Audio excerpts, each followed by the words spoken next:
Hi guys, welcome to Python life YouTube channel.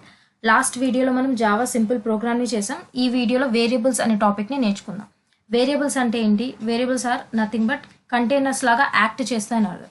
So containers అంటే ఏంటి? కంటైనర్స్లో మనం ఏదైనా దాన్ని స్టోర్ చేసుకోవచ్చు అని ఉన్నప్పుడు దాన్ని కంటైనర్స్ అని అంటాం.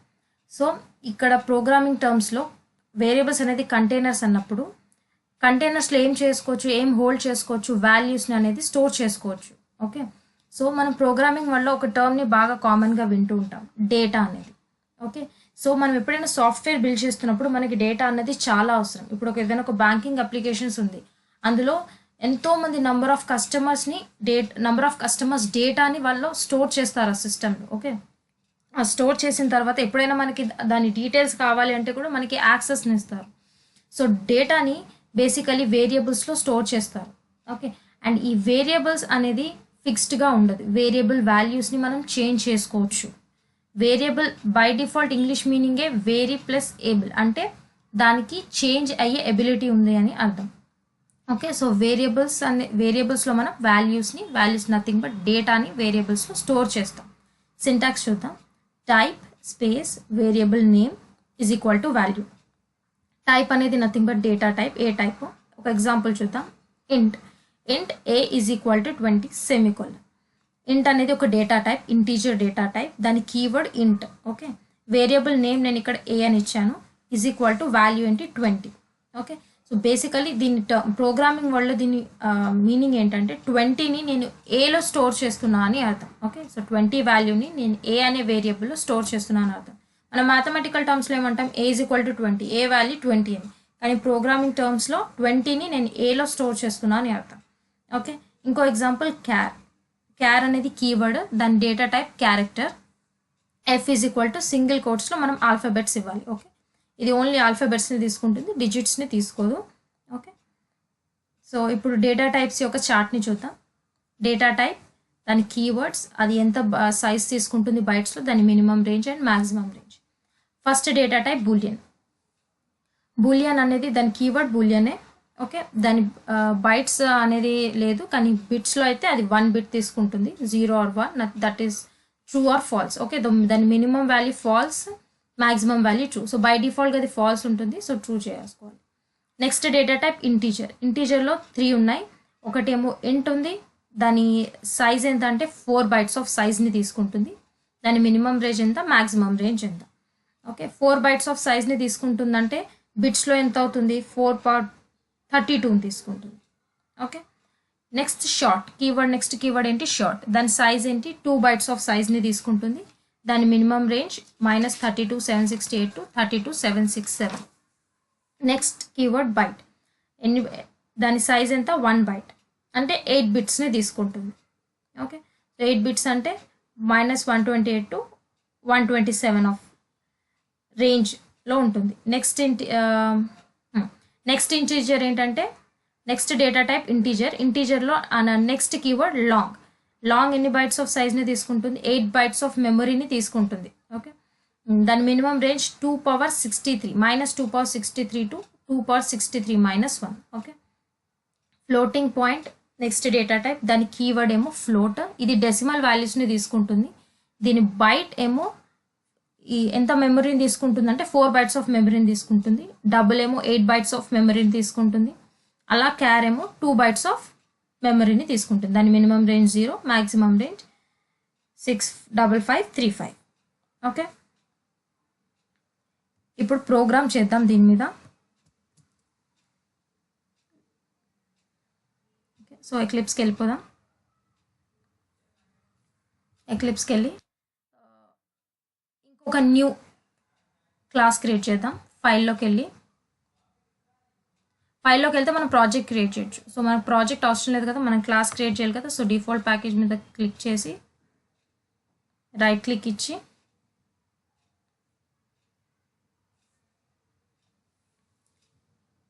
ఇక్కడ ఒక క్లాస్ క్రియేట్ చేద్దాం మనం. ఓకే, న్యూకి వెళ్ళి న్యూలో ఒక క్లాస్ సెలెక్ట్ చేసుకొని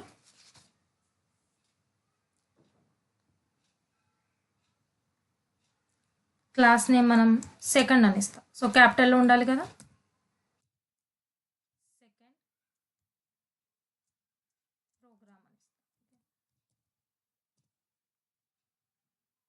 ఫినిష్ మీద క్లిక్ చేస్తా. చేయగానే మనకి సెకండ్ న్యూ క్లాస్ క్రియేట్ అయిపోతుంది with the name second program. Okay, so public class second program. So ఫస్ట్గా మనం రాయాల్సింది ఏంటి, main method. So public static void main of string of args. Okay, parenthesis brackets ఇవ్వండి, curly braces.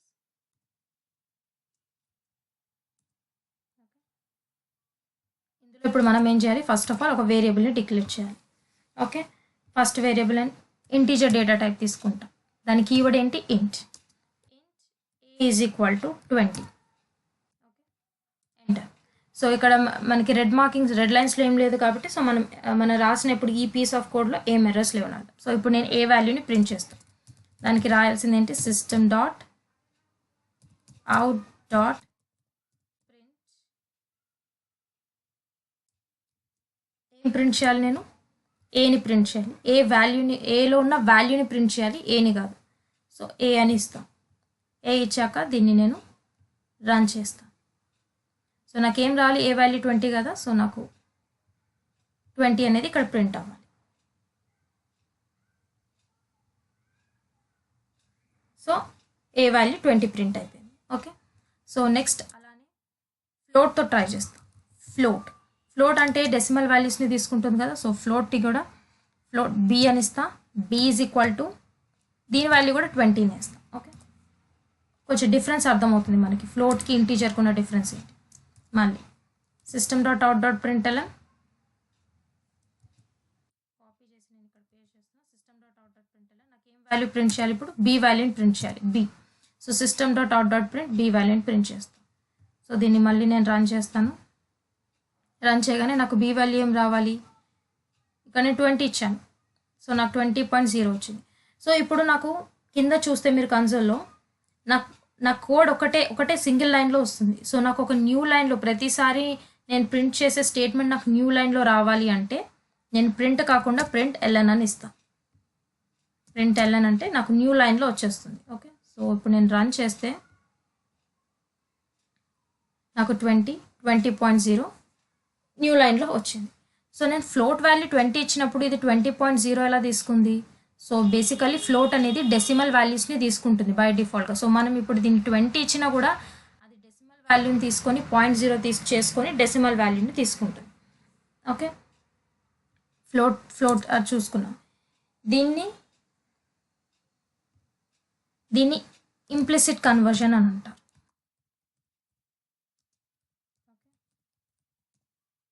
అంటే ఇప్పుడు ఇది 20 ఏంటి, బేసికలీ 20 అనేది ఒక ఇంట్ వాల్యూ కదా. సో ఈ 20 ఇంట్ వాల్యూ, ఇంట్ అనేది lower data type compare to float. Okay, ఇంట్ అనేది ఒక lower data type compare to float data type. So ఒక లోవర్ డేటా టైప్ నుండి నేను హయ్యర్ డేటా టైప్కి కన్వర్ట్ చేస్తే దాన్ని ఇంప్లిసిట్ కన్వర్షన్ అని అంటారు. ఓకే, సో ఇక్కడ నేను బి వాల్యూ 20 ఇచ్చినా కూడా నాకు 20.0 వచ్చింది. ఫ్లోట్లో అది కన్వర్షన్ చేసుకుంది. సో అది తనంతలా తాను చేసుకుంది కాబట్టి దాన్ని ఇంప్లిసిట్ కన్వర్షన్ అని అంటారు. ఓకే, ఇప్పుడు నెక్స్ట్ ఎగ్జాంపుల్ ఎక్స్ప్లిసిట్ కన్వర్షన్ కూడా చూద్దాం. ఎక్స్ప్లిసిట్ కన్వర్షన్లో ఇంట్ సి తీసుకుంటా. ఇంట్ సి ఈజ్ ఈక్వల్ టు, దీన్ని టైప్ కాస్టింగ్ అంటారు. టైప్ కాస్టింగ్ అంటే ఒక డేటా టైప్ని, ఒక వేరియబుల్ని ఒక డేటా టైప్ నుండి వేరే డేటా టైప్కి కన్వర్ట్ చేయడాన్ని టైప్ కాస్టింగ్ అని అంటారు. Okay, so int of B తీసుకుంటా. ఓకే, సో బి కాదు, నేను డి తీసుకుంటా. ఓకే, డీని నేను ఇంకా చేయలేదు కదా, డి అంటే ఏంటో. ఓకే, సో ఇంకో ఫ్లోట్ తీసుకుంటా. Float T is equal to 33.9. Okay, so float D value ఏంటి, 33.9 ఇచ్చాను. సో బేసికల్ ఇది ఫ్లోట్ కాబట్టి మనం ఎఫ్ ఇవ్వాలి. ఓకే, ఎఫ్ ఇస్తే అది దీని బై డిఫాల్ట్ అనమాట 33.9 రాయకుండా 33.9 ఎఫ్ అని తీసుకుంటే అది ఫ్లోట్ వాల్యూలో తీసుకుంటుంది. ఓకే, సో ఇప్పుడు ఈ ఫ్లోట్ వాల్యూని నేను ఇంట్ వాల్యూలో కన్వర్ట్ చేయాలి. So float value basically higher data type compare to ఇంట్. ఇంట్ అనేది లోవర్ డేటా టైప్, ఫ్లోట్ అనేది higher data type. Okay, so ఈ హయ్యర్ డేటా టైప్ని ఇప్పుడు నేను లోవర్ డేటా టైప్లో కన్వర్ట్ చేయాలంటే దాన్ని ఎక్స్ప్లిసిట్ కన్వర్షన్ అంటారు. ఓకే, ఎక్స్ప్లిసిట్ అంటే నేను ఎక్స్ప్లిసిట్గా కనిపించేటట్టుగా నేను కన్వర్ట్ చేస్తున్నాను అన్నట్టు చూపించాలి. ఇక్కడ ఇది బయట ఇక్కడ నేను ఏం రాయలేదు కోడ్, జస్ట్ ఫ్లోట్ b = 20 రాయగానే అది 20.0 తీసుకుంది. అంటే తనంతటా తానే అది కన్వర్షన్ చేసుకుంది. దాన్ని ఇంప్లిసిట్ అంటారు. ఎక్స్ప్లిసిట్ అంటే ఇక్కడ నేను ఒక పీస్ ఆఫ్ కోడ్ని రాసా, ఇంట్ సిని ఆఫ్ ఇంట్ డి అని ఇచ్చాను. ఓకే, సో ఇప్పుడు దీన్ని ప్రింట్ చేసి చూద్దాం ఏమొస్తుందో. ఓకే, సో system.out.println అని ఇస్తాను.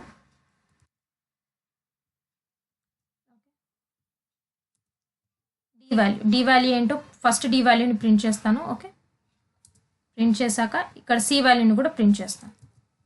system.out.println రన్ చేస్తుంది. రన్ చేయగానే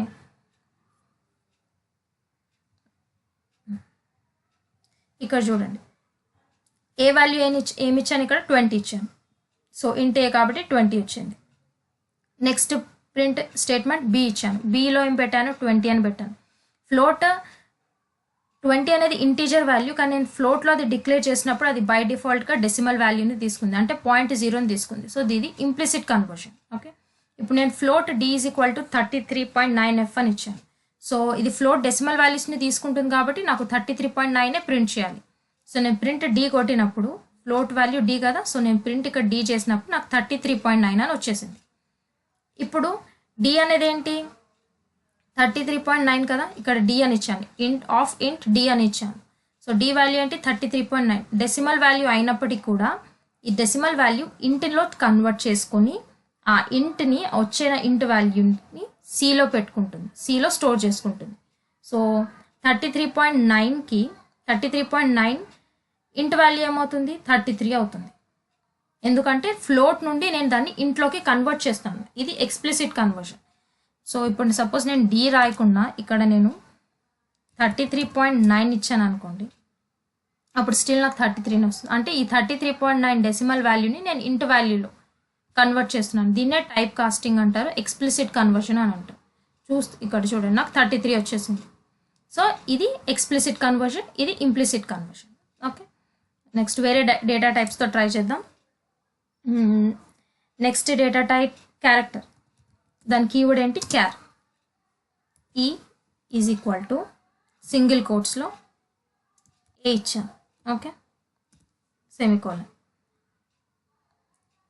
ఇవన్నీ నేను రిమూవ్ చేసేస్తాను. Okay, system.out.println character variable name ఏంటి ఈ. సో నేను ఇక్కడ వేరియబుల్ నేమ్ ఈ ఇస్తాను. ఓకే, ఇప్పుడు రన్ చేద్దాం. రన్ చేయగానే నాకు ఏం రావాలి ఏ అని రావాలి. ఏ వచ్చేసింది.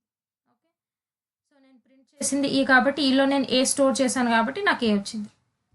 ఇప్పుడు ఇంకొకటి ఈలో సపోజ్ ఈ = నేను 66 ఇచ్చాను. ఈ అనేది ఏంటి ఒక క్యారెక్టర్. ఈ వాల్యూలో నేను ఏం స్టోర్ చేశాను, ఇప్పుడు 66ని ఈ వాల్యూలో స్టోర్ చేశాను. సో ఈ అనేది క్యారెక్టర్ కదా, మరి అలాంటప్పుడు నేను 66 ఇస్తే ఏం తీసుకుంటుంది,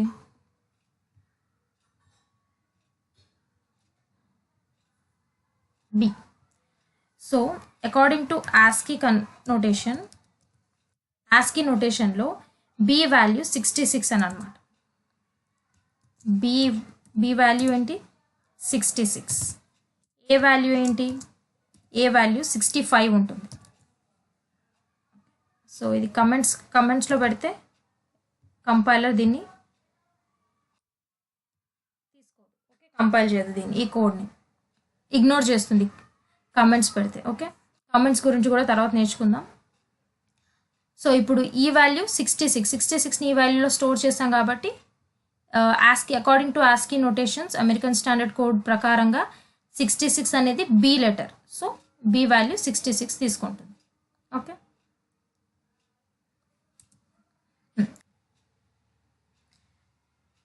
మనం వేరియబుల్స్ నేమ్స్ ఏంటో తెలుసుకుందాం. వేరియబుల్స్కి ఎలాంటి నేమ్స్ ఇవ్వచ్చు అనేది. ఇప్పుడు మనం వేరియబుల్ని స్టార్టింగ్ మనం ఆల్ఫాబెటికల్తో స్టార్ట్ చేసాం. సో ఆల్ఫాబెటికల్తో స్టార్ట్ చేయకుండా మనం నంబర్స్తో స్టార్ట్ చేస్తే వస్తుందా రాదా? 1 ఇస్తాను ఇప్పుడు నేను. 1 ఇస్తే ఇక్కడ ఎర్రర్ అని వస్తుంది చూస్తే ఇక్కడ. సో ఇది రన్ అవ్వదు, ఎర్రర్స్ వస్తాయి. సో మనం ఒక వేరియబుల్ని ఎప్పుడు ఒక లెటర్తో ఒక ఇంటీజర్తో స్టార్ట్ చేయొద్దు. సపోజ్ నేను ఒక $1 ఇచ్చాను. $1 ఇస్తే నాకు ఇక్కడ ఎర్రర్స్ ఏం చూపించట్లేదు. సో నా వాల్యూని ఇక్కడ ప్రింట్ చేస్తుంది. ఓకే చేస్తే నాకు ఏ వాల్యూ కింద 20 అనేది వస్తుంది. ఓకే, సో నేను ఒక వేరియబుల్ని డాలర్స్తో కూడా పెట్టి స్టార్ట్ చేయొచ్చు. ఒకవేళ నేను అండర్ ఇస్తాను, అండర్ ఇచ్చిన నాకు నా వాల్యూని ఇక్కడ ప్రింట్ చేస్తుంది. సో ఎర్రర్ ఏం తీసుకోవట్లేదు కదా, ఇక్కడ రెడ్ కలర్ లైన్లో ఏం తీసుకోవట్లేదు, ఇక్కడ క్రాస్ మార్క్ ఏం చూపించట్లేదు. సో ఇంట్ వాల్యూ అండర్ తో స్టార్ట్ చేసిన అది వేరియబుల్ నేమ్ తీసుకుంటుంది. నెక్స్ట్ సపోజ్ అండర్ ఇచ్చి ఏ పక్కన నేను నంబర్స్ ఇస్తాను, ఇక్కడ ఏం ఎర్రర్స్ చూపించట్లేదు. అంటే ఒక అండర్ తో నేను స్టార్ట్ చేసి డిజిట్స్ని నేను తర్వాత ఇచ్చినా కూడా అది వేరియబుల్ నేమ్గా తీసుకుంటుంది. ఇప్పుడు నేను ఒక ఆల్ఫాబెట్ రిమూవ్ చేసేస్తాను. సో అండర్ తో స్టార్ట్ చేసిన నా వేరియబుల్ నేమ్ వెరిఫై అవుతుంది ఇక్కడ. సో ఏంటంటే ఎప్పుడైనా మనం మన variable name should not start with digits. మన వేరియబుల్ నేమ్ ఎప్పుడు డిజిట్స్తో స్టార్ట్ అవ్వద్దు అని అర్థం. ఓకే, ఇది అండి వేరియబుల్స్. ఇక్కడ మనం ప్రింట్ చేసి చూస్తే మనకి మన వాల్యూ వస్తుంది. 1 2 3